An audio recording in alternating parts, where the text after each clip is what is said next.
concept is your operator. How operator works in Python programming language. Fine.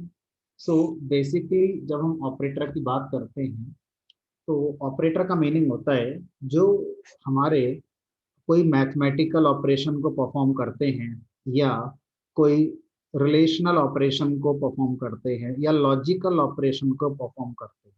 तो ऐसे operators को हम लोग पाइथन में यूज कर सकते हैं। कैसे करेंगे, प्रोग्राम के थ्रू समझने की कोशिश करते हैं।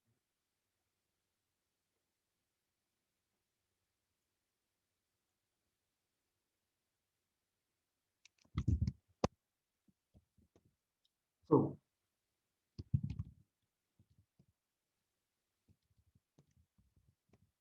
first, the very first operator that we are going to implement is your arithmetic operator. तो अर्थमेटिक ऑपरेटर क्या काम करता है, ये हमारा मैथमेटिकल ऑपरेशन जो अर्थमेटिक वाले होते हैं उनको परफॉर्म करने वाला काम करता है, like addition, multiplication, division, remainder, kind of these operations. So if I write here, for example, if I write 5 plus 3, fine, so this plus is what, this plus is a symbol. अभी आपको ये symbol नजर आएगा, so this symbol is known as arithmetic addition. So this is arithmetic addition. Fine. This is arithmetic operator. Fine.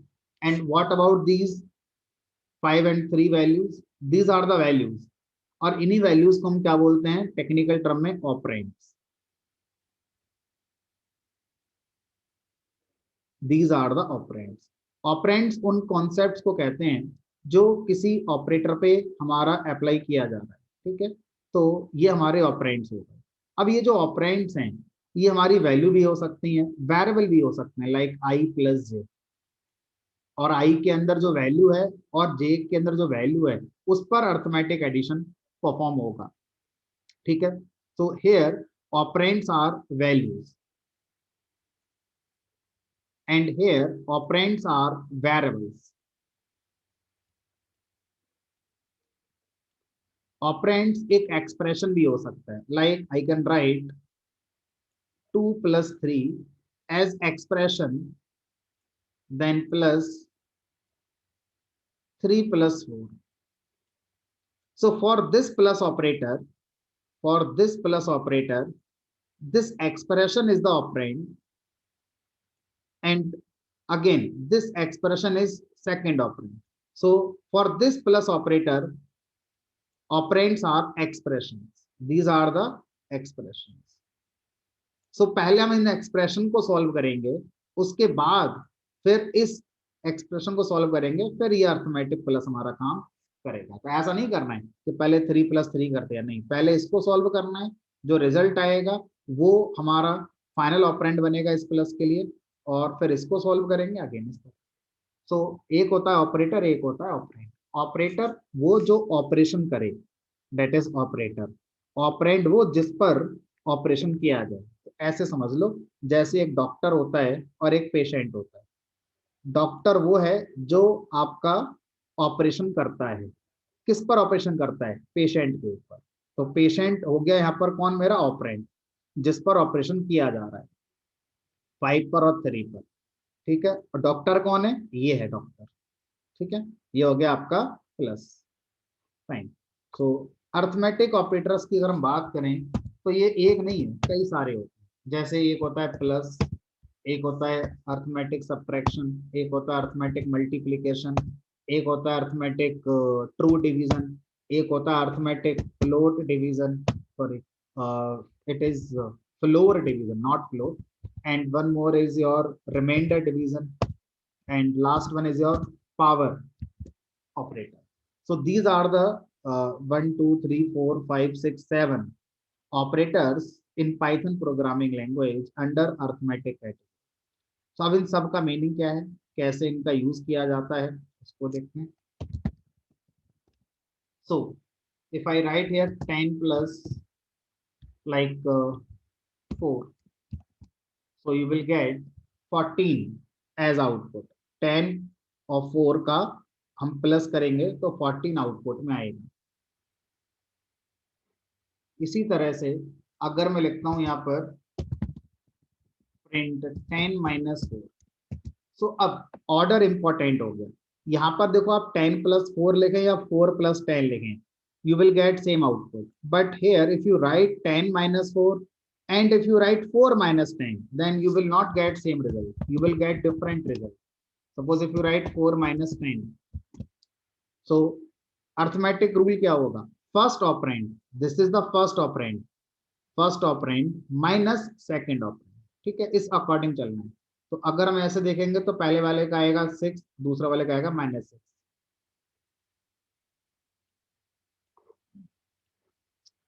Third one is your multiplication. तो multiplication भी एक ही है, आप 10 की मल्टीप्लाई 4 से करो या 4 की मल्टीप्लाई 10 से करो, क्या फर्क पड़ता है, ये हमारा मल्टीप्लाई है, दैट इज 40। ठीक है, आप मल्टीप्लाई कर सकते हैं। नाउ डिवीजन की अगर हम बात करते हैं तो पाइथन में 3 तरह के डिवीजन है। First one is your true division. True division means if I write here 10 divided by 4, then you will get actual output, that is 2.5. But if I write here print 10 divided by double slash 4, so this is what, this is your true division, that is actual output.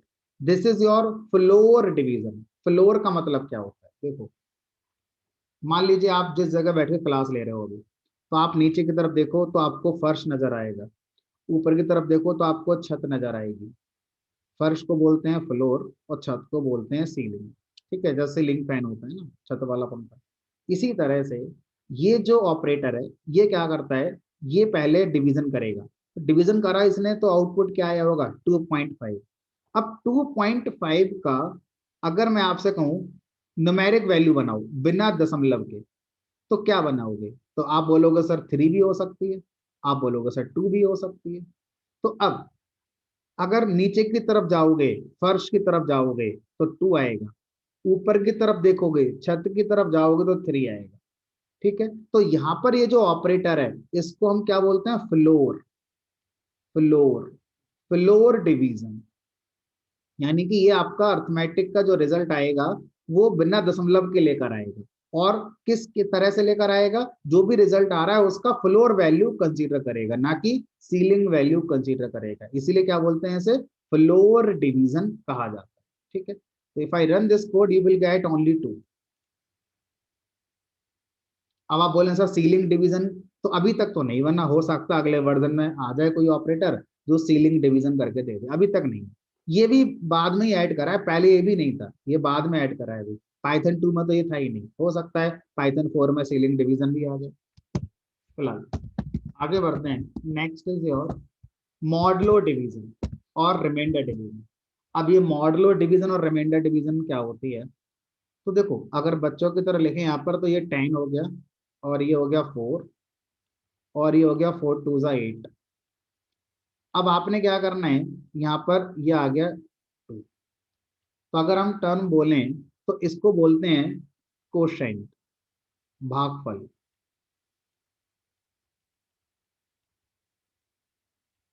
और इसे बोलते हैं reminder, शेषफल, remain, बचा कुचा, that is reminder. Fine, ये दोनों जो हमारे division होते हैं ये कोशेंट वाले पार्ट को लेकर काम करते हैं। ठीक है, और ये वाला जो हमारा रिमाइंडर होता है ये, इसको बोलते हैं रिमाइंडर डिवीजन या मॉडुलो डिवीजन। ये इस वाले को फोकस करता है, ये क्या है। ठीक है, तो इसका जो आउटपुट आएगा वो आता है बचा कुचा, यानी कि remainder, that is modulo division, that is इस पर्टिकुलर केस में 2 आना चाहिए, दैट इज। ठीक है, तो इस तरह से ये हो गया हमारा डिवीजन वाला। अब आता है last, that is double asterisk 4। तो पहले ये था ही नहीं, ये बाद में पाइथन 3 में ऐड किया गया, और इसे बोलते हैं रेस टू पावर। यानी कि अगर मैंने इस तरह से लिखा है 10 डबल एस्ट्रिक 4, तो इसका मतलब हो गया 10 की पावर 4, और 10 की पावर 4 का मतलब होगा 10 × 10 × 10 × 10। अब जो रिजल्ट आए वो सॉल्व कर लो, जो आएगा वो इसका आउटपुट यहाँ पर नजर आएगा। 10,000 आपको ये नजर, ठीक है। तो अगर कोई आपसे बोले कि बताओ 18 की पावर 17 कितना हुआ, तो आपको हो सकता है सुबह से शाम हो जाए, उसके बाद भी आप बोलेंगे गारंटी नहीं है, जो आउटपुट मैं दे रहा हूँ शाम को वो सही है। अब इस काम को अगर पाइथन से करना होगा तो आप यहाँ कर सकते हैं, क्या लिखेंगे 18 _17, तो इसका मतलब यही है 18 raised to power 17, 1 सेकंड में आउटपुट आ जाएगा। इतनी बड़ी वैल्यू ऑन पेपर सॉल्व करना और कंसंट्रेशन बनाए रखना सॉल्व करते समय चैलेंजिंग हो जाएगा, ठीक है। तो ये फीचर C++, जावा, .NET, सी लैंग्वेज में नहीं है। वहां पर इस काम को करने के लिए अच्छा खासा कोड लिखना पड़ जाएगा। पाइथन ने इस काम को एक ऑपरेटर बनाकर दे दिया, ठीक है। तो मैं एक काम करता हूँ, ये तो चलो आसान आसान है, सब आप जानते हैं। यहाँ से लिखना शुरू करता हूँ कमेंट में। ये क्या होता है, ये होता है हमारा ट्रू। ट्रू माने वास्तविक, ट्रू डिवीजन, यानी कि जो क्वेश्चन आएगा जैसा आएगा वैसा आपको दे दिया जाएगा, ठीक है। सेकंड ये हमारा होता है, हमारा जिसका नाम होता है floor division. This is floor division, and this one is your modulo, modulo division और रिमाइंडर डिवीजन, एक ही बात है, मैं लिख देता हूँ। तो जनरली रिमाइंडर वर्ड आपको मिलेगा नहीं, मॉडुलो ज्यादा मिलेगा। And this is what, this is power. तो अगर मैं लिख दूं इस एग्जांपल में 10 raised to power 4, इस पर्टिकुलर एग्जांपल की अगर बात करें, यहाँ पर होगा 18 raised to power 17, यहाँ लिख दो 18 कमेंट के अंदर raised to power,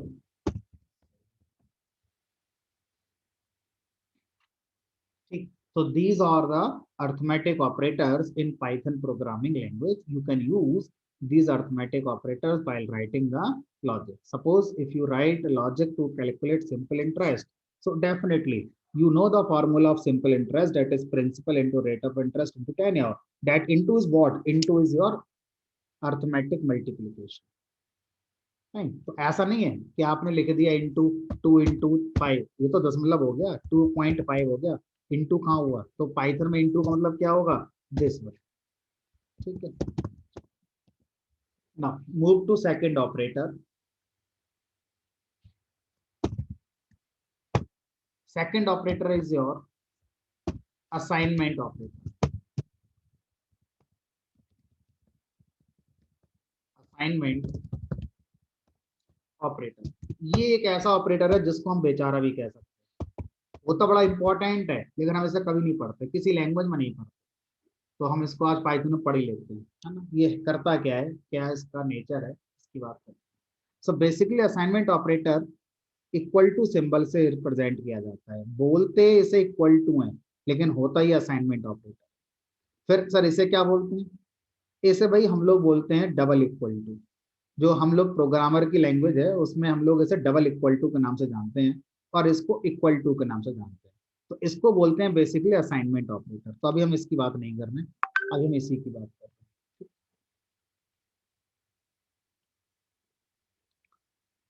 तो अब यहाँ पर हमने क्या करना है, इस असाइनमेंट ऑपरेटर को समझना है कैसे यूज होता है। भाई ये दो ऑपरेंड के साथ यूज होता है, एक होता है इसका लेफ्ट ऑपरेंड और एक होता है इसका राइट ऑपरेंड, ठीक है। अब यहाँ पर रूल क्या है, रूल ये है कि जो लेफ्ट ऑपरेंड है must be a variable, only variable, उसके अलावा कुछ नहीं हो सकता। And this right operand may be A value, it may be a variable, it may be expression,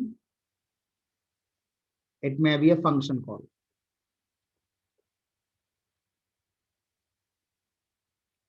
fine. So this is the rule of assignment operator.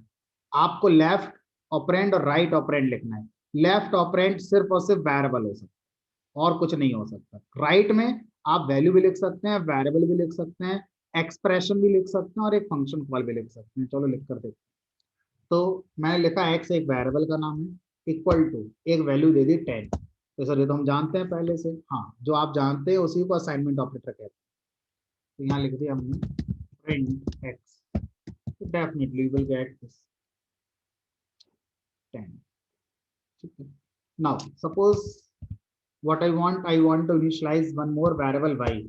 So अब y की value मुझे देनी है. तो देखो y की वैल्यू आप एक वेरिएबल से भी दे सकते हैं. डायरेक्ट एक लिटरल ना, ऐसा बोलते हैं लिटरल, है ना, डायरेक्ट लिटरल ना लिखकर आप एक वेरिएबल दे सकते हैं, डेट इज x. तो इसका मतलब क्या है? इसका मतलब ये है कि y की वैल्यू वही हो गई जो x की वैल्यू.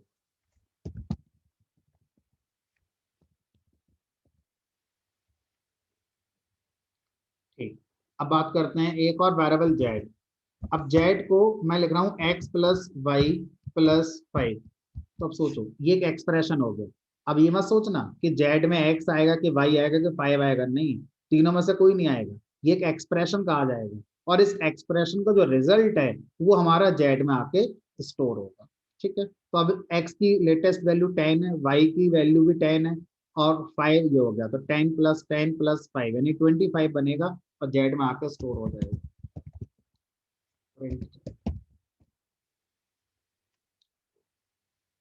फंक्शन कॉल के लिए वेट करिए, नेक्स्ट टॉपिक पढ़ेंगे उसमें फंक्शन कॉल का कॉन्सेप्ट आ जाएगा. ठीक है. अब सपोज करिए यहाँ पर कुछ लोग रीडेबिलिटी के लिए पैरेंथेसिस लगा सकते हैं. तो ये भी एक ही बात है ना, लगाइए मत लगाइए, देखते हैं. ठीक है, एक ही बात. तो आप लगा भी सकते हैं, नहीं भी लगा सकते. ठीक है. कुछ लोग जब प्रोग्राम लिखते हैं तो यहाँ पर एक स्पेस दे देते हैं ऐसे करके. देखते हैं, कोई फर्क नहीं पड़ता. और कुछ लोग यहाँ भी स्पेस दे देते हैं ऐसे करके, ये ऐसे करके.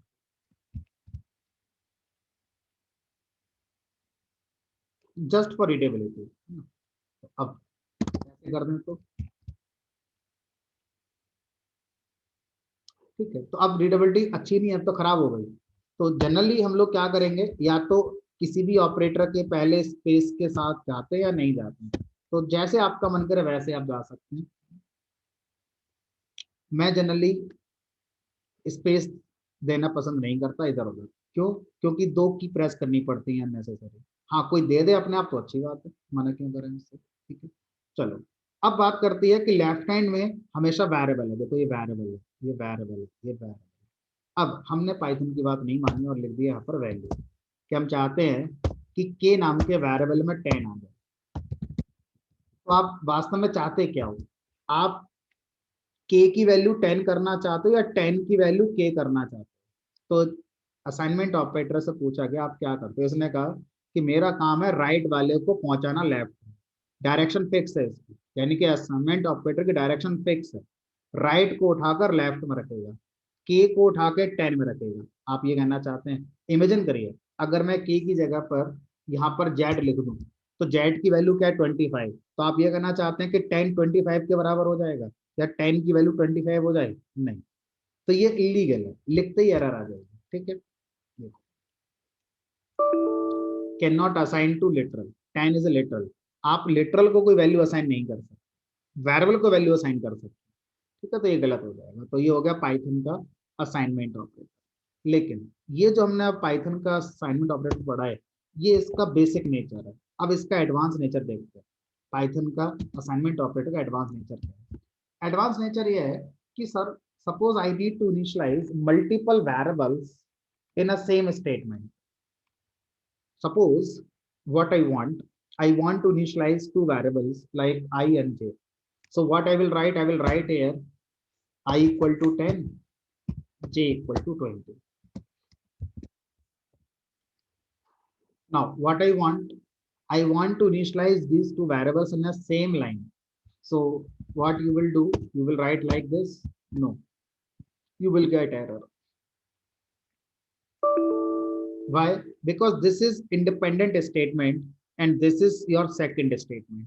Or पाइथन में जब भी एक लाइन में एक से ज्यादा स्टेटमेंट लिखे जाते हैं तो पहले वाले को सेमीकोलन से टर्मिनेट करना हो, तब जाके आप क्या कर पाएंगे, एक लाइन पर दो स्टेटमेंट लिख पाएंगे। अगर आप एक ही लाइन में एक ही स्टेटमेंट में दो वेरिएबल इनिशियलाइज करना चाहते हैं तो उसका सिंटैक्स होता है, पहले आप क्या करेंगे, लेफ्ट हैंड में जितने वेरिएबल्स हैं उन्हें लिखेंगे, मान ली 3 इनिशियलाइज करनी, equal to, that is assignment operator, right hand side पर सेम ऑर्डर में उनको जो वैल्यूज आप इनिशियलाइज करना चाहते हैं वो लिख सकते हैं, like 10 20 30। It means I will be initialized by 10, J will be initialized by 20 and K will be initialized by this। Same order पे होगा, ऐसा नहीं है कि 10 चला जाएगा K में, 20 चला गया I में। जिस पोजीशन पर लेफ्ट हैंड में वेरिएबल्स हैं उसी पोजीशन पर राइट हैंड की वैल्यूज से वो इनिशियलाइज होती है। तीनों की वैल्यू प्रिंट करनी है, प्रिंट करो 10 20 30। अब सपोज करिए by mistake left hand side में रहेगा दो वेरिएबल और राइट हैंड साइड में होंगे तीन वैल्यूज, तो ऑब्वियसली मना हो जाएगा, एरर आ जाएगी, टू मैनी वैल्यूज, आपने वैल्यू राइट हैंड साइड में ज्यादा ले ली। और सपोज करो मैंने के भी कर दिया, एल भी कर दिया, तो क्या बोलेगा इस बार, नॉट अनफ वैल्यू, जितनी वैल्यू चाहिए उतनी है ही नहीं आपके पास, not enough value. Fine, so this is the syntax to initialise multiple variables in a single statement. Statement is one, एक ही स्टेटमेंट है, ठीक है, एक साथ स्टेटमेंट नहीं है। Now this is what, this is known as multiple assignment, and this is what, this is known as your simple assignment. If someone asks you what is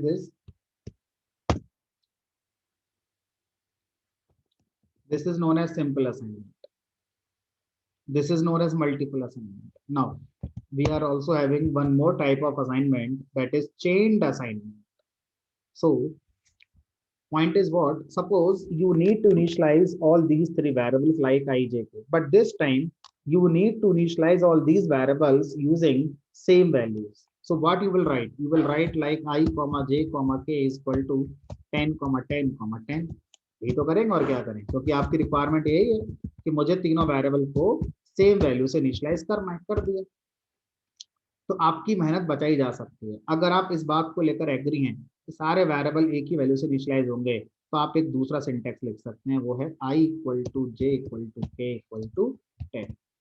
fine, so 10 पहले के में इनिशियलाइज होगा, फिर के जे को initialise करेगा, फिर जे आई को इनिशियलाइज करेगा, यानी कि राइट टू लेफ्ट इनिशियलाइजेशन हो रहा है। ठीक, अब आप बोले सर मैं यहाँ लिख दूं ऐसे करके 20, तो देख लेते क्या होता है। क्यों, क्योंकि राइट टू लेफ्ट हो रहा है, यानी कि 20 किस में जाएगा, 10 में, जो कि हो नहीं सकता, अभी तो देखा था हमने। ठीक है, so this type of assignment is known as chained assignment.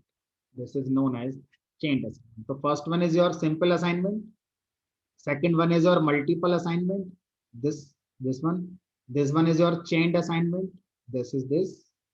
Now in Python programming language there is no concept of increment or decrement operator. Suppose in C++, Java language, I am having a variable I with value 10. And what I want to increase the value of I by 1. So I can use I++. In Python, you will get an invalid syntax. So in Python programming language, there is no concept of plus plus operator or minus minus operator.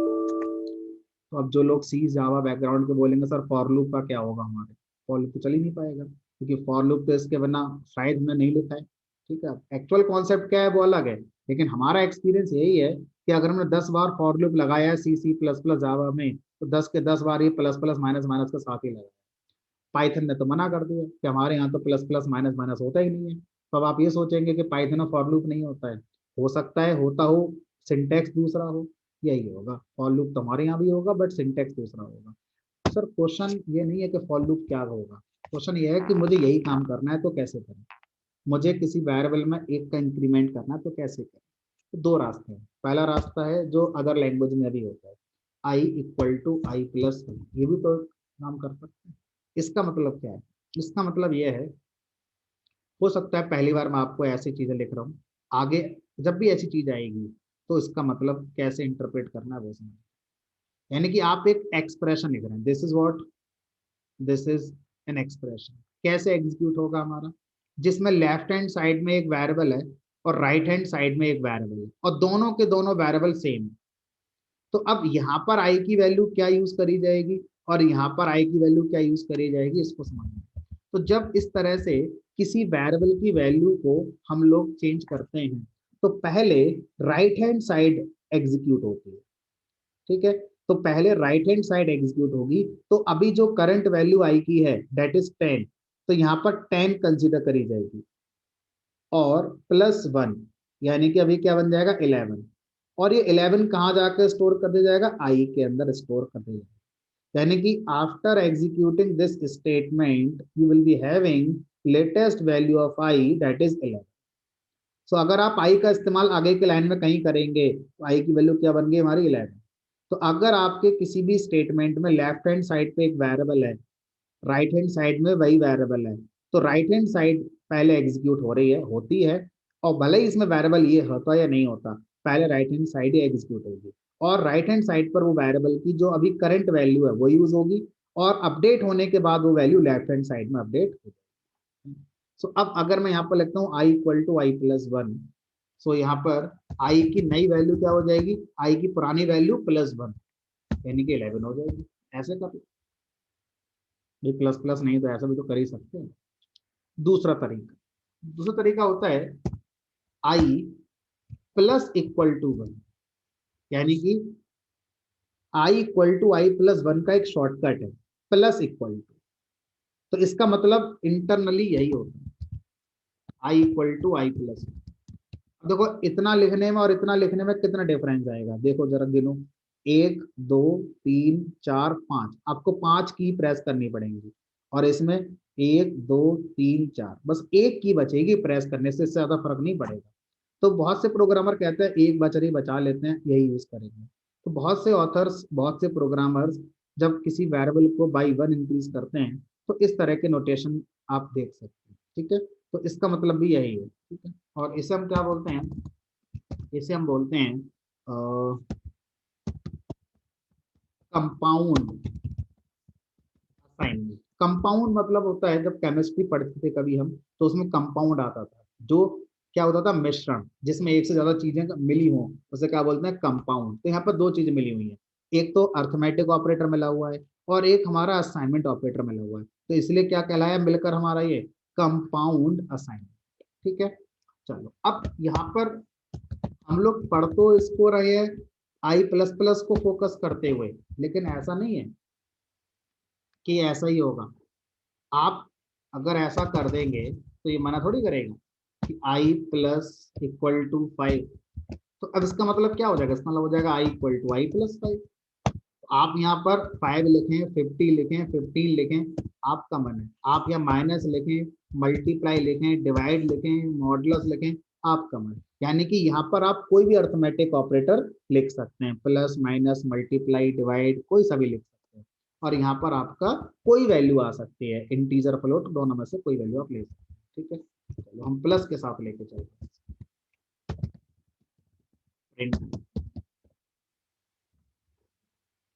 आएगी S, this is fine. So this is what, this is the concept of your assignment operator in Python programming language. Now move to next type of operator.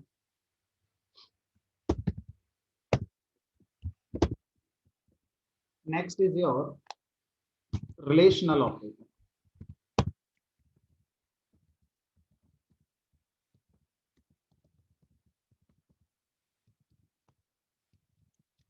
तो जैसा ही नाम वैसा ही काम, relation. Relation मतलब क्या होता है? जैसे हम लोग कहते हैं ना, रिलेशन में ये मेरे जान पहचान में है, ये चाचा था वो मेरा, रिलेशन है ना, रिश्तेदारी वाली बात होती है। तो यहाँ पर जब कभी हमें दो चीजों के बीच में रिलेशन निकालना होता है, तो जो ऑपरेटर्स यूज करे जाते हैं रिलेशन निकालने के लिए वो हमारे रिलेशनल ऑपरेटर कहलाते हैं। तो रियल लाइफ में अगर हम अपने रिलेशन की बात करें तो कोई किसी का फ्रेंड हो सकता है, कोई किसी का वाइफ हो सकता है, हस्बैंड हो सकता है ना, या और भी बहुत सारे रिलेशन है जो हम पर यहाँ पर हो सकते हैं। पाइथन के अंदर ये जो रिलेशन है चाचा ताऊ वाले नहीं है। पाइथन के अंदर जो रिलेशन है वो बताकर दिए गए हैं ग्रेटर देन रिलेशन या लेस देन रिलेशन, ठीक है ना, या इक्वल टू रिलेशन या ग्रेटर देन इक्वल टू या लेस देन इक्वल टू या not equal to. Not equal to में ऐसे लिमिटिंग मार्क लगेगा दिस में देन। तो पाइथन में 6 तरह के रिलेशन है, 1 2 3 4 5 6। तो ये 6 तरह के रिलेशन को अगर आप कोड करना चाहते हैं तो आपको रिलेशनल ऑपरेटर यूज करना है। और ये 6 के 6 रिलेशन हमें क्या बताते हैं, हाँ और ना, कि जो आपने इनसे पूछा वो बात सही है या नहीं है सही। तीसरी बात ये नहीं बताएंगे, या तो ये बोलेंगे ट्रू या बोलेंगे ये फॉल्स। जैसे आपने पूछा कि 2 is less than 4, कैसे पूछेंगे, लेफ्ट में लिखेंगे 2, लेस देन का सिंबल होता है ये एंगल ब्रैकेट, ये एंगल ब्रैकेट ही है, ठीक है, इसे बोलते हैं less than symbol, less than 4। अब पाइथन इसका आंसर कैसे देगा, किसको लेस माने, 2 को लेस माने, किससे लेस माने, 4 से। तो लेफ्ट हैंड को फोकस किया गया है किसके अगेंस्ट, राइट हैंड के अगेंस्ट। जितने भी रिलेशनल ऑपरेटर हैं ये क्या चेक करेंगे, लेफ्ट वाली वैल्यू को चेक करेंगे, किसके अगेंस्ट, राइट वाली वैल्यू के अगेंस्ट चेक करेंगे। किस पैरामीटर पे, जो आपने यहाँ ऑपरेटर यूज करा है इस पैरामीटर, ठीक है। तो अब हम क्या कर रहे हैं यहाँ पर, 2 is less than, तो ये लेस देन का सिंबल है किससे, 4 से। मैथमेटिकली अगर ये सही है तो पाइथन में भी ये सही होगा, और इसका आउटपुट क्या आएगा हमारा फिर, इसका आउटपुट आएगा 2। अगर मैं लिखूं यहाँ पर, मान लीजिए 4 is less than 1, नहीं, 4 1 से लेस देन नहीं होता, तो इसका आउटपुट फॉल्स आएगा। एरर थोड़ी आएगी कि गलत बता रहे हो आप, क्या बोलेगा, फॉल्स, ठीक है। तो जितने भी रिलेशनल ऑपरेटर हैं इन सब का आउटपुट या तो ट्रू आता है या फॉल्स आता है। अगर वो रिलेशन जो आपने लिखा है मैथमेटिकली सही है तो हमारे पाइथन के रिलेशनल ऑपरेटर भी ट्रू देते हैं, अदरवाइज वो फॉल्स देंगे। Fine, so let me write some relation. If I write 2 is less than 5, definitely will get true. तो हम जनरली इसका यूज इफ एल्स में करते हैं, है ना, ऐसा नहीं है प्रिंट कराने के लिए करते हैं, बस अभी हम फंडामेंटल सीख रहे हैं इसलिए हम लिख रहे हैं। इसका मेन यूसेज आपका होता है किसी लॉजिक में, ठीक है, पास फेल करना है तो उसमें ये आएगा, प्रॉफिट लॉस निकालना है तो यही आएगा, ई बी नॉट चेक करना है तो ये सब चीजें यूज होंगी। तो अगर मैं लिखता हूँ यहाँ पर 5 is less than 2, ये गलत, गलत मतलब, ठीक है। Now if I right one more statement, 2 is greater than 1, तो दिस इज ग्रेटर देन, बड़ा है, कौन, लेफ्ट, लेफ्ट में कौन है, 2, 2 इज ग्रेटर देन 1।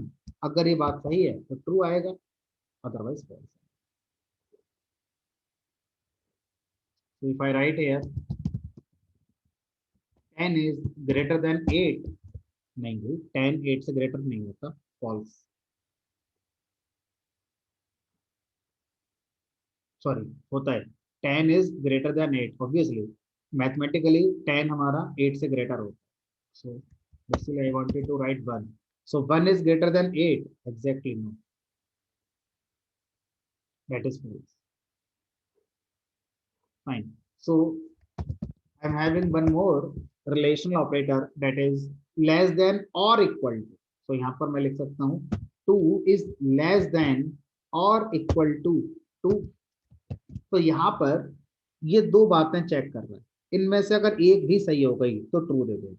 क्या चेक कर रहा है, सबसे पहले तो लेस देन चेक करेगा, क्या ये लेस है इस वाली वैल्यू से, है तो आंसर ट्रू आ जाएगा, और अगर नहीं हुआ तो फिर दूसरी चेक करेगा, क्या बराबर है, हमने कहा बराबर है।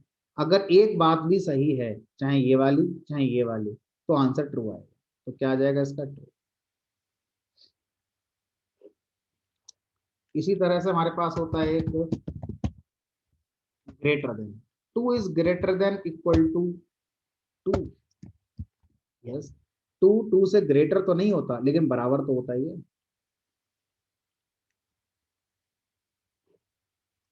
ठीक है, अब अगर मुझे दो चीजें कंपेयर करनी है उनकी इक्विटी के साथ, मतलब वो दोनों बराबर हों, ना छोटी ना बड़ी, तभी हमारा आंसर सही आना चाहिए, वरना नहीं आना चाहिए। तो मैं लिखूंगा यहाँ पर कोई भी वैल्यू ले लो, 5 इक्वल 5, तो यहाँ पर हम सिंबल यूज करेंगे डबल इक्वल। जब मैं डबल इक्वल लगाता हूँ तो ये असाइन नहीं कर रहा, ये मत कहना कि सर ने कहा था लेफ्ट हैंड में वेरिएबल आएगा वैल्यू नहीं आएगी और अब लिख दी यहाँ पर। यहाँ देखो डबल इक्वल है, डबल इक्वल असाइनमेंट नहीं होता, डबल इक्वल इक्विटी ऑपरेटर होता है। Equity operator is a part of relational operator.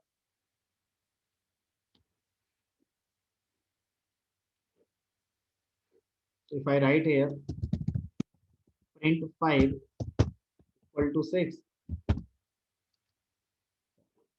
5 और 6 बराबर नहीं होते।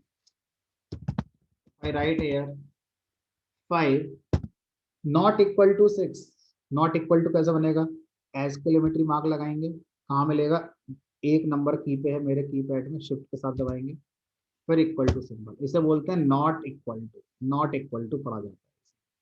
तो ये ट्रू कब देता है, जब ये दोनों बराबर नहीं है तब ट्रू देगा, और 5 और 6 बराबर नहीं है इसलिए क्या बोलेगा ये हाँ, यानी कि ट्रू।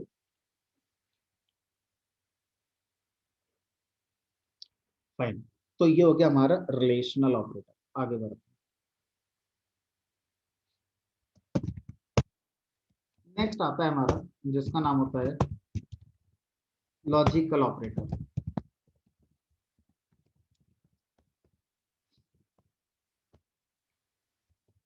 तो लॉजिकल ऑपरेटर और रिलेशनल ऑपरेटर में आपस में काफी क्लोज रिलेशन है इन दोनों में, है ना, आपस में टाइटली ये जुड़े हुए हैं। कैसे जुड़े हुए हैं, जितने भी लॉजिकल ऑपरेटर्स हैं ये हमारा दो रिलेशन पर ट्रू फॉल्स बताते हैं, कि वो दो रिलेशन पर हमारा आउटपुट ट्रू आएगा या फॉल्स आएगा। Suppose if I write here print 5 is less than 8, and suppose I'm having one more relation. One more relation is what, 10 is greater than 5. So what I want a true false statement according to these two relations. अगर ये दोनों relation मैं लिखूं और इन दोनों के base पर मुझे फाइनल आउटपुट चाहिए हाँ और ना, तो कैसे आएगा।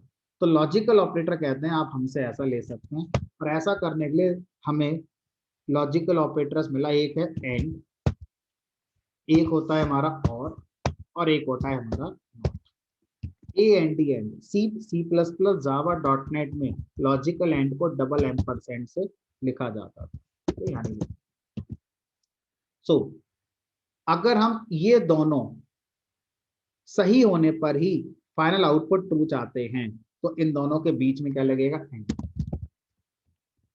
यहाँ स्पेस देना जरूरी है, अगर स्पेस नहीं दोगे तो शायद ना। ठीक है, तो यहाँ पर 5 is less than 8, 5 is less than 8 condition is true, 10 is greater than 5 condition is true। So and क्या कहता है, ये भी ट्रू ये भी ट्रू, तब मेरा आउटपुट क्या आएगा, ट्रू। यानी कि इस केस का आउटपुट क्या आएगा हमारा, और अगर इनमें से एक भी फॉल्स होता तो एंड क्या बोलेगा, मेरा रिजल्ट फॉल्स है। एंड दो रिलेशन पर अपना रिजल्ट ट्रू देता है, कब, जब वो दोनों रिलेशन ट्रू है।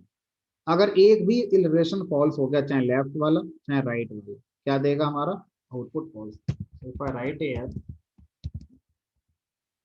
10 is less than 5, अब देखो यहाँ पर, यहाँ मैंने लिखा है कि 5 is less than 8, this condition is true, 10 is less than 5,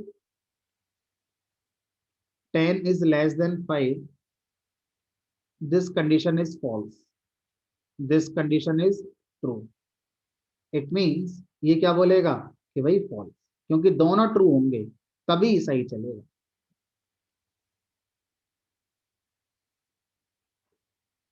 fine, अच्छा कोई ऐसा लॉजिकल ऑपरेटर है जो एक भी सही हो तो सही बता दो,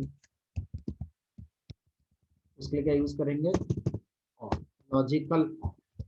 तो लॉजिकल और क्या बोलता है, इनमें से अगर एक भी सही होगा तो रिजल्ट ट्रू आ जाएगा। ठीक है, एक तो सही है ये वाला, और अगर दोनों ही गलत हो गए तो फॉल्स देगा ही देगा हमारा। मान लो आपने लिख दिया यहाँ पर 50 इज लेस देन 8, गलत बात है, 50 इज लेस देन 8 नहीं होता, 10 इज लेस देन 5 ये भी नहीं होता। तो एक होता है logical and returns true if both operands are true. So and के ऑपरेंड एक ये ऑपरेंड हो गया, एक ये ऑपरेंड। लॉजिकल और का मतलब है it returns true if any operand is true. Not कह रहा है कि मैं सिर्फ क्या करता हूं, जो भी आपकी रिजल्ट है उस रिजल्ट को इन्वर्ट मतलब अपोजिट कर देता हूँ। ट्रू आएगा तो फॉल्स कर दूंगा, फॉल्स आएगा तो ट्रू कर दूंगा। जैसे आपने लिखा 5 इज ग्रेटर देन 7, तो ये क्या देगा, फॉल्स, क्योंकि 5 ग्रेटर नहीं होता 7 से, फॉल्स। अब आप इस कंडीशन से पहले नॉट लगा दें, तो ये क्या करेगा, जो भी रिजल्ट आया था उसको इन्वर्ट यानी कि उसका अपोजिट कर देगा, तो क्या बना देगा, फॉल्स का ट्रू बना देगा।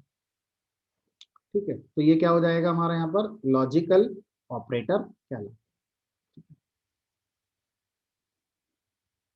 एक और ऑपरेटर जिसको हम पढ़ लेते हैं, लेकिन आज उसको पहली बार पढ़ रहे हो और शायद आखिरी बार ही पढ़ रहे हो, दोबारा उसको कभी नहीं पढ़ेंगे, बट कोर्स का पार्ट पढ़ लेते हैं। That is bit wise operator.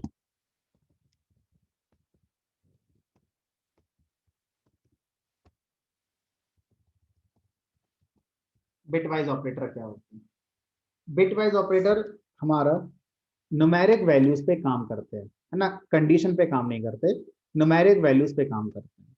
और ये कौन कौन से होते हैं उनकी बात करते हैं। तो एक होता है हमारा बिट वाइज एंड। अब बिटवाइज एंड को लिखने के लिए हमें लिखना नहीं है ए एंड डी, बिटवाइज एंड को लिखने के लिए हमें सिंबल दिया गया M%, वन टाइम M%। ठीक है, एक होता है हमारा बिटवाइज और। बिटवाइज और का सिंबल होता है पाइप। पाइप सिंबल किसे कहते हैं, जो आपका बैक स्लैश होता है उसी की पर बना हुआ है, शिफ्ट के साथ प्रेस करेंगे तो इसे बोलते हैं पाइप। पाइप की तरह ना ये, है ना, पाइप सिंबल, इसे बोलते हैं पाइथन में बिटवाइज और। एक होता है हमारा बिटवाइज एक्सऑर, और इसका सिंबल होता है हमारा कैप। अब ये कैप कहाँ से आएगी, 6 नंबर की पर शिफ्ट के साथ प्रेस करना है, मेरे लैपटॉप में 6 नंबर की है देखना, तो इसे कैप या हैट, HAT, हैट की तरह ना ऊपर, है ना, हैट या कैप, इसलिए इसको हैट या कैप में से कुछ भी कह सकते हैं, बिटवाइज एक्सऑर। एक होता है हमारा बिटवाइज लेफ्ट शिफ्ट। ये क्या होता है, बिट वाइज लेफ्ट शिफ्ट होता है, 2 बार लेस देन सिंबल लगाना है, 1 2, इसे बोलते हैं left shift, bit wise left shift. और एक होता है आपका बिट वाइज राइट शिफ्ट, 2 बार हमें ग्रेटर देन सिंबल लगाना है दिस। ठीक है, तो ये हमारे क्या होते हैं, पाइथन में बिट वाइज ऑपरेटर्स होते हैं। कैसे ये काम करते हैं समझते हैं, कैसे ये काम करते हैं। ठीक है, तो सबसे पहले हमें यहाँ पर यह समझना होगा कि ये हैं हम और आप लोग इंसान, और ये है हमारा CPU। जो भी हम लिखते हैं वो ये समझ जाता है, और ये सिर्फ और सिर्फ मशीन कोड, बाइनरी कोड जानता है, 01010101, इसके अलावा ये कुछ नहीं जानता। ठीक है, तो अब ये बताओ कि जो हम लिखते हैं वो ये समझ कैसे जाता है। मान लो जस्ट फॉर एग्जाम्पल मैंने लिखा ए, तो ये कैसे समझ गया कि मैंने ए लिखा है, क्योंकि इसको तो ये आता ही नहीं है। तो उसके लिए क्या सिस्टम बनाया गया है, जो भी आप प्रोग्राम में लिखते हैं ABCD plus minus comma space new line 1 2 3 4 bracket dash colon double quote single quote, जो भी करेक्टर आप पूरे पाइथन प्रोग्राम में लिखते हैं हर करेक्टर के लिए एक न्यूमेरिक वैल्यू असाइन कर दी गई है। Just for example capital A की न्यूमेरिक वैल्यू होती है 65, स्मॉल ए की न्यूमेरिक वैल्यू होती है 97।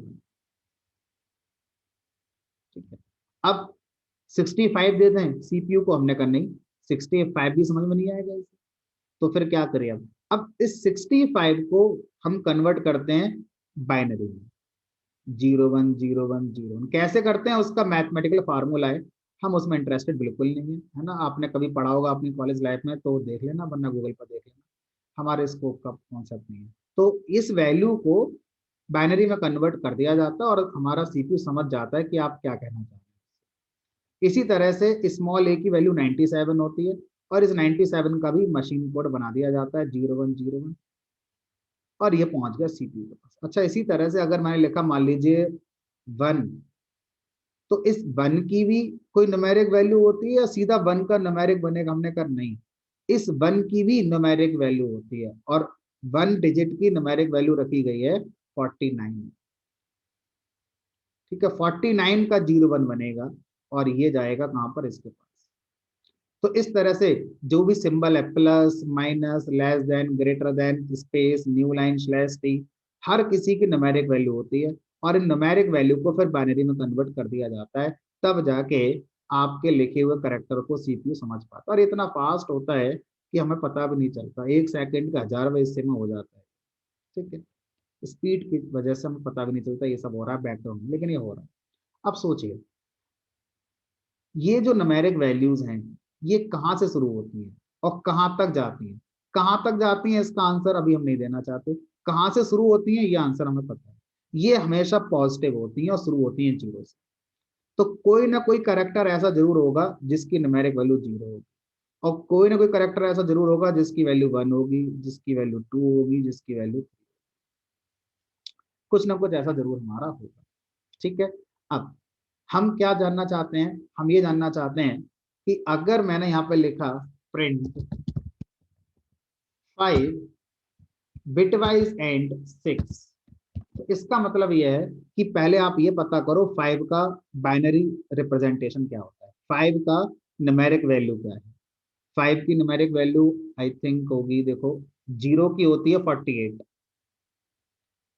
तो 1 की हो गई 49, और 2 की हो गई 49, 3 की हो गई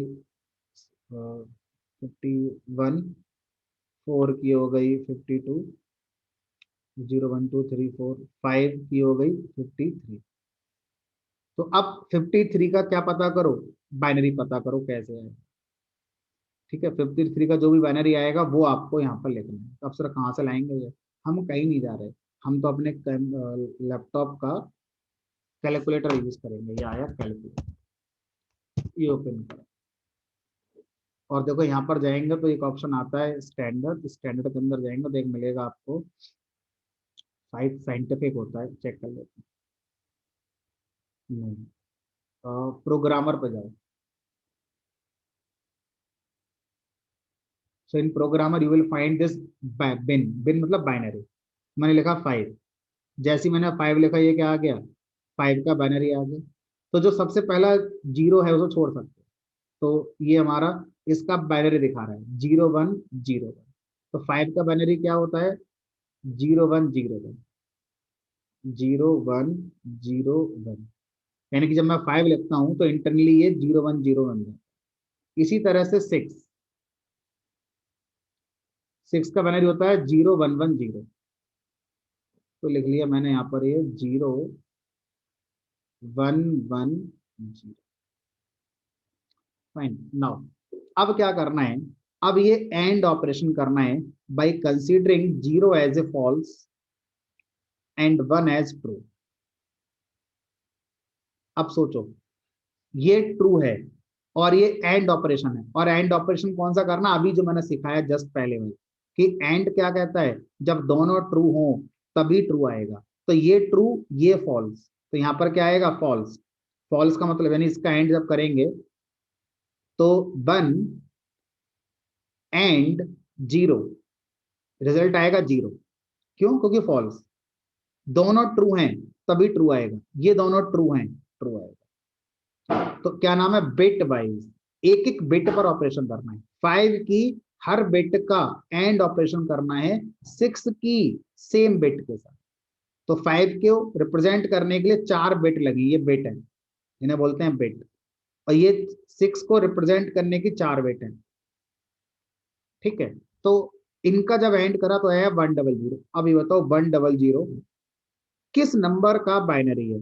हमने कहा ये 4 का हो। ठीक है, अब क्या करो इसका और, जब आप और करेंगे तो ये क्या आएगा 1, ये भी क्या आएगा 1, और ये भी क्या आएगा 1, 111। अब ये 111 किस नंबर का बाइनरी है? तो ये आई थिंक 7 का होता है। ठीक है, तो जब आप यहाँ पे लिखेंगे प्रिंट 5 और 6, तो आपको यही आंसर मिलेगा। ठीक है, इसी तरह से एक होता है हमारा एक्सॉर 5 एक्सॉर 6। क्या मतलब है इसका?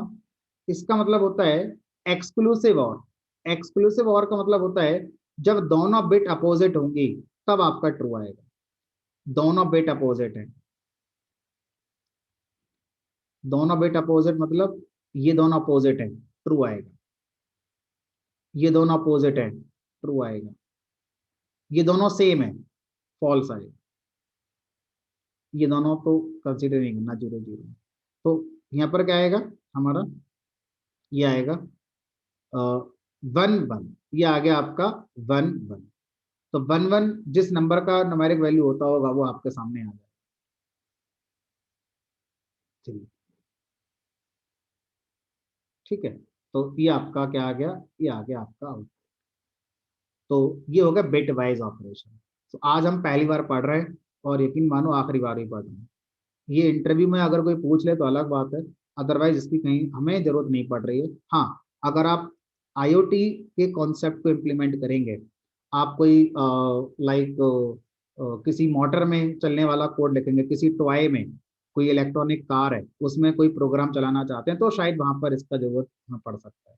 तो हम कोई आईओटी का प्रोग्रामर हम लोग नहीं है, हम लोग एप्लीकेशन डेवलपर हैं सारे, तो हमें रेयरली इनकी जरूरत पड़ती है। बट इंटरव्यू में ये पूछ ली जाते हैं शॉर्ट लिस्टिंग करने के लिए। अगर भीड़ आ जाए बहुत इंटरव्यू देने वालों की, तो शॉर्ट लिस्टिंग करने का सबसे अच्छा तरीका यही होता है। और आसानी से 100 लोगों को अगर ये क्वेश्चन करने को दोगे तो 90 अपने आप चले जाएंगे बिना अटेम्प्ट करे, 10 ही रह जाएंगे। ठीक है, बस उसी सिचुएशन में इसकी जरूरत पड़ेगी। तो यहाँ लिखा मैंने प्रिंट, और उसके बाद अब आता है bit wise left shift. Left shift क्या कर रहा है? मैंने लिखा यहाँ पर, मान लीजिए 20 लेफ्ट शिफ्ट 4।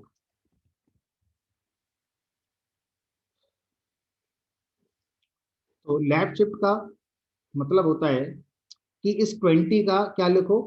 बाइनरी लिखो। मान लो 20 का बाइनरी आया, जस्ट फॉर एग्जाम्पल ये 20 का बाइनरी है।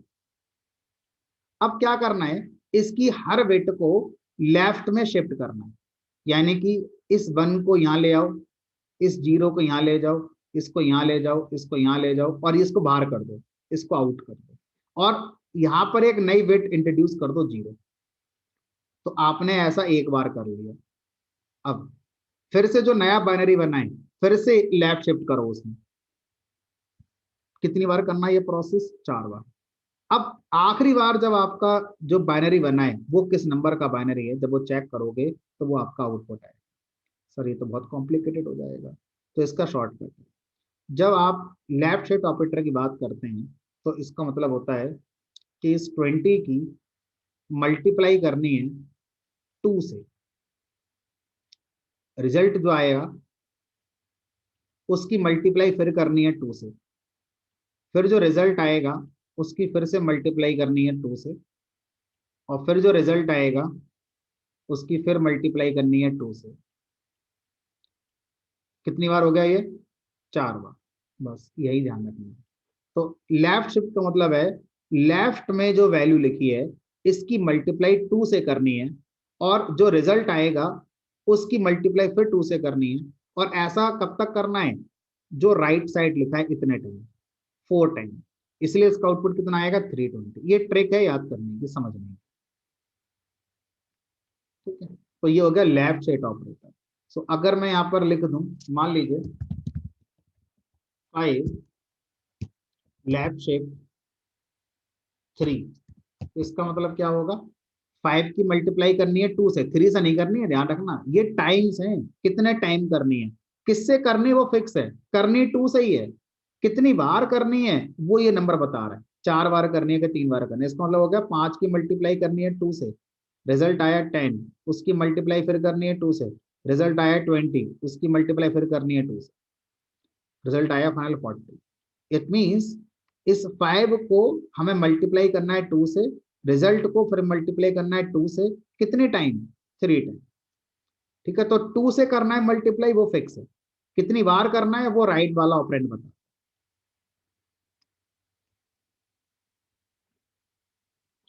सिमिलरली यहां पर एक कॉन्सेप्ट आएगा राइट शिफ्ट। राइट शिफ्ट में क्या करना है, डिवाइड बाई 2 करना है, यानी कि 20 को डिवाइड करेंगे 2 से, जो रिजल्ट आएगा उसको डिवाइड करेंगे 2 से, और जो डिवाइड करेंगे वो फ्लोर डिवीजन होगा, फ्लोर फ्लोर डिवीजन से करेंगे। कितनी बार करना है इस तरह से, 4 बार।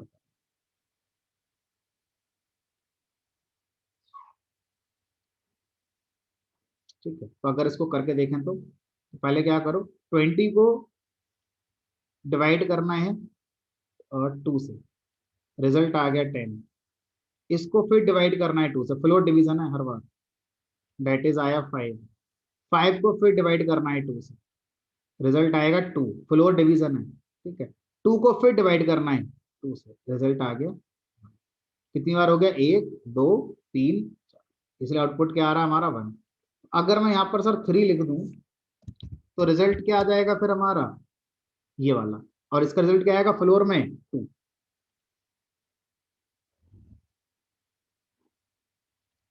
तो इस तरह से ये क्या हो जाता है हमारा, लेफ्ट शिफ्ट ऑपरेटर और राइट शिफ्ट ऑपरेटर हो जाता है। ठीक है, ये हो गया हमारा बिट वाइज ऑपरेटर वाली कहानी, कैसे हमारे बिट वाइज ऑपरेटर पाइथन के अंदर काम। ठीक है,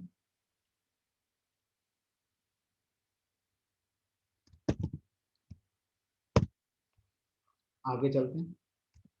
नेक्स्ट कॉन्सेप्ट क्या है हमारा, नेक्स्ट कॉन्सेप्ट है पाइथन के अंदर कि अगर आपके पास कोई वेरिएबल है और इसमें आपने स्ट्रिंग में एक न्यूमेरिक वैल्यू लिखी हुई है, और एक और वेरिएबल है, इसमें भी आपने स्ट्रिंग में एक न्यूमेरिक वैल्यू लिखी हुई है, और आप इस पर प्लस लगा रहे हैं। अभी पढ़ा है आपने कि सर जो प्लस है वो क्या करेगा, वो हमारा अर्थमेटिक एडिशन करेगा। अब यहाँ पर जो नया कॉन्सेप्ट है वो ये है कि ये जो प्लस ऑपरेटर है, पाइथन ने जब इसको बनाया तो इसको कहा कि आप क्या करना, अर्थमेटिक एडिशन करना, लेकिन कब करना ये भी सिखा दिया। तब करना जब दोनों ऑपरेंड कैसे हों, न्यूमेरिक, इफ बोथ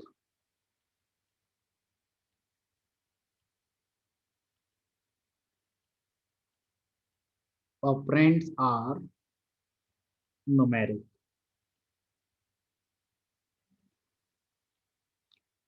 लेकिन अगर दोनों ऑपरेंड न्यूमेरिक ना होकर स्ट्रिंग हो, जैसे यहाँ पर एक्स स्ट्रिंग है, वाई भी स्ट्रिंग है, अंदर डिजिट है लेकिन है तो स्ट्रिंग, तो क्या करना है, यहाँ पर ये करना है एडिशन, और अगर दोनों स्ट्रिंग है तो क्या करना है, कॉन्कैटिनेशन करना है। ठीक है, इफ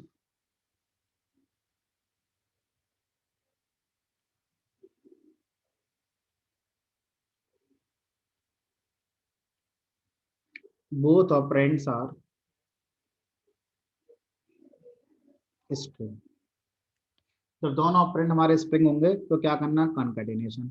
और अगर प्रोग्रामर ने खेल बिगाड़ दिया तो one is numeric and other is string,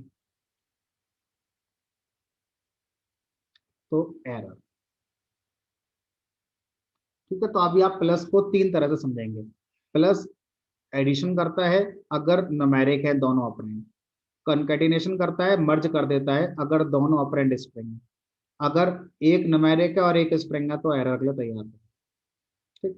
तो अब यहाँ पर अगर मैं यहाँ पर x प्लस वाई कर रहा हूँ तो 30 नहीं आएगा आंसर, ये दोनों स्प्रिंग की तरह मर्ज हो गए, कन्फर्ट हो गए 10 20। ठीक है। और अगर मैं यहाँ पर एक स्प्रिंग कर दूं, एक इंटीजर कर दूं तो error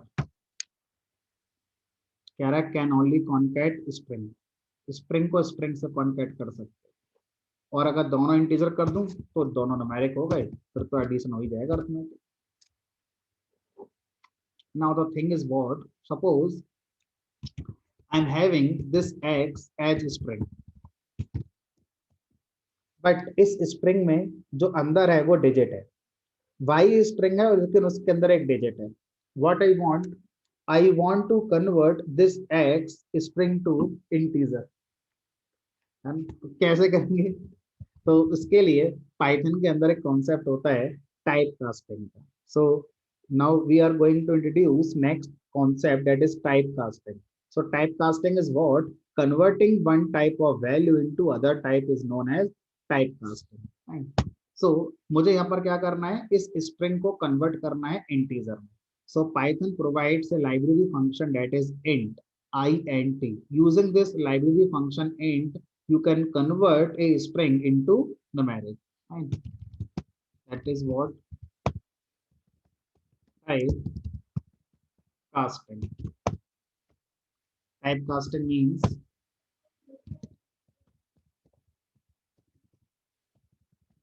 converting one type of value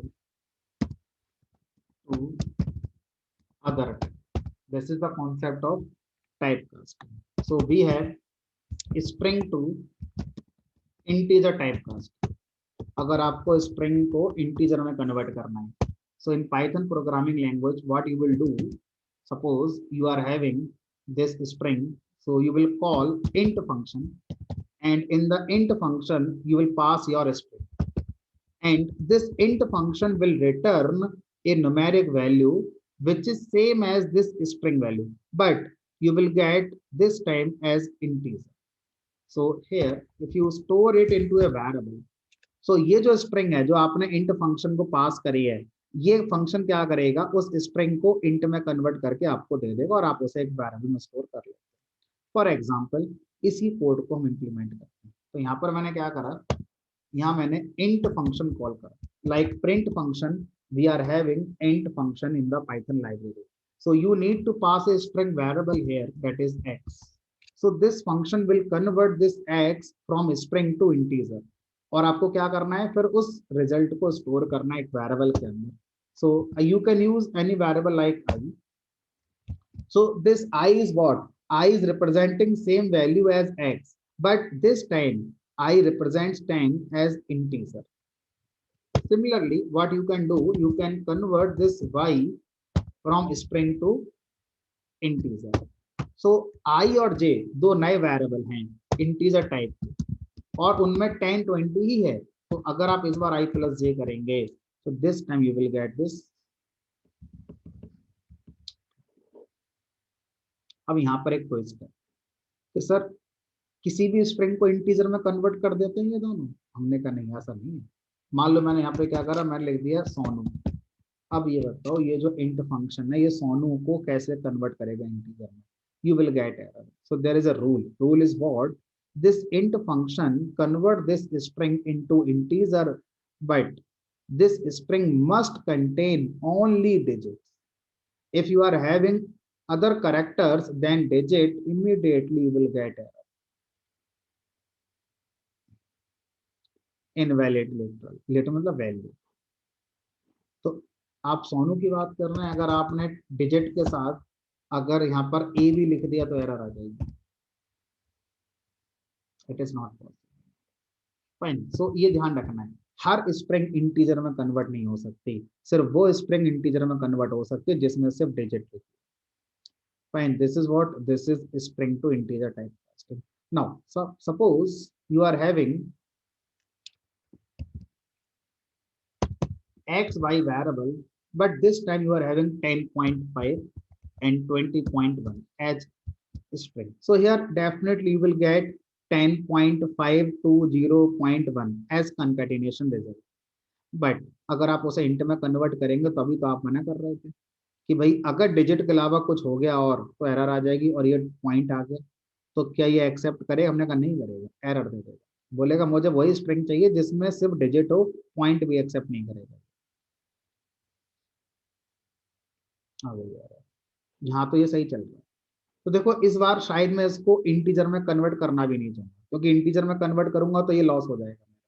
तो मुझे इसे फ्लोट में कन्वर्ट करना है, फ्लोटिंग न्यूमेरिक जो होता है। So for floating numeric we are having one more function that is float.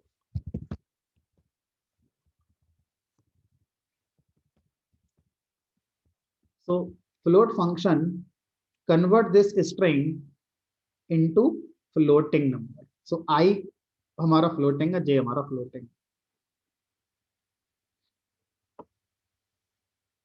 अब ध्यान रखेंगे कि भाई ये जो स्ट्रिंग है इसमें डिजिट अलाउड है और डेसिमल पॉइंट अलाउड है। अगर इसके अलावा कुछ और लिख दिया तो ये भी मना कर देगा, फ्लोट फंक्शन भी मना कर देगा। So this is string to float.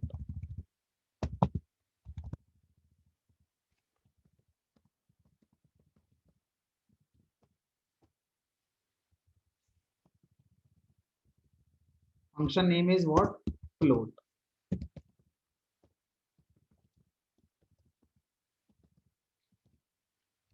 Fine. अब क्या ऐसा हो सकता है कि मेरे पास रिक्वायरमेंट है कुछ इस तरह से, x equal to 10, y equal to like as equal to, तो इक्वल टू सिंबल है तो एक स्ट्रिंग। मैं चाहता हूं कि y प्लस एक्स हो जाए, तो अगर मैं यहाँ पर y प्लस एक्स करूंगा तो ये चलेगा कैसे? क्योंकि y तो एक स्ट्रिंग है, x एक न्यूमेरिक, और अभी सिखाया मैंने, एरर आ जाएगी और आएगी एरर। तो इस बार मेरा रिक्वायरमेंट डिफरेंट है। So this time what I want to convert this numeric into string. इस बार मुझे इसका इंटीजर नहीं चाहिए, बनेगा ही नहीं, मान लें मुझे नहीं बनेगा, लेकिन इसका तो स्ट्रिंग बन जाएगा, और अगर इसका स्ट्रिंग बन जाए तो फिर ये दोनों मिल जाएंगे। हमने कहा ये हो सकता है। So this time you need third type of conversion, and that third type of conversion is numeric to string.